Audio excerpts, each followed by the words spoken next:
母に会える。ずっと信じて追い続けてきた。もし愛する命をつなぐために奪うことでしかつなげない命がその瞳に映ったとき、あなたならどんな手を差し伸べますか？長い旅路の果て、そこに広がるひまわりの海と甘く香る果樹園、シマリスの導きで2匹がやっと探し出した母のいる場所。棚から吊り下がるのはまるで磨き上げられた翡翠のように美しく光る大粒のシャインマスカット。その時、青々とした葉の影を滑るように走る黒い影。人間が大切に育んだ恵みを持ち去っていく。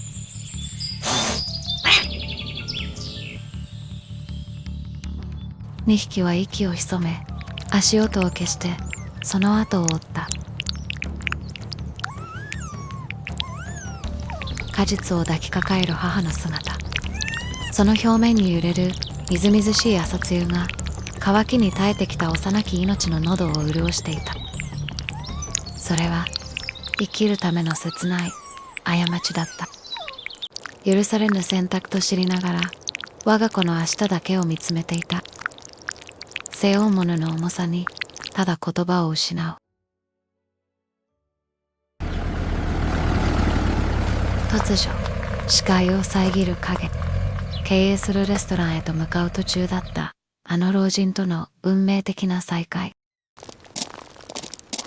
2匹は張り裂けんばかりの思いをぶつけた。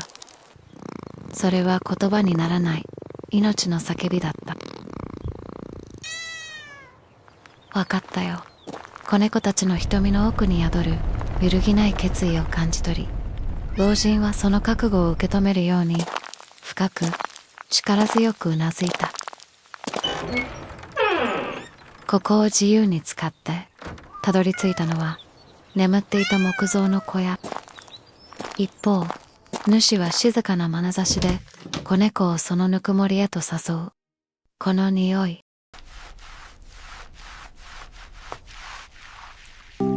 君のお母さんはここのシェフだよ。だが、そこに母の姿はない。語られたのは悲しい真実だった。重い病に倒れてね。すべてをこの一冊に託したんだ。その後、姿を消したという。涙をこらえ、残されたレシピ帳を目に焼き付けていた。時を重ねた古い壁をいたわるように、友は雑巾を握る手に心を込め、そっと拭い始める。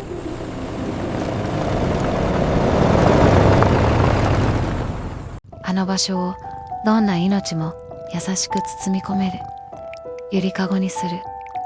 必ず守り抜いてみせる。そう誓った友。子猫と同じ色だと思い込んでいたその体は、ただ過酷な日々の汚れをまとっていただけだった。時を同じくして、子猫は魚の旨みが花開く、思考の刹那を見極める術を学んでいた。見事だ。その手つき。主の胸に確かな賛辞と陶器火の面影が静かに重なった。いたわるように優しいゆりかごにも積み重なったすすが拭われてゆく。そこに現れたのは無垢な毛並み。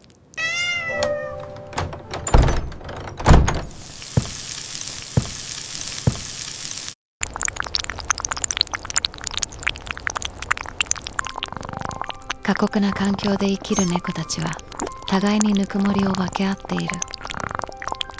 そして殺風景だった小屋はあっという間に暖かな聖域へと姿を変えていった。だがそのぬくもりに包まれるたび、母猫の胸には苦い記憶がよみがえる。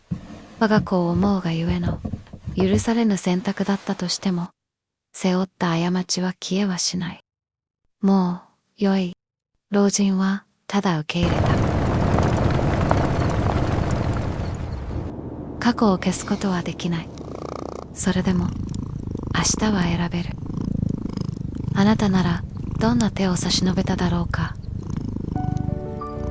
ただ静かに佇む子猫の視線の先、母は今どんな景色の中で生きているのか。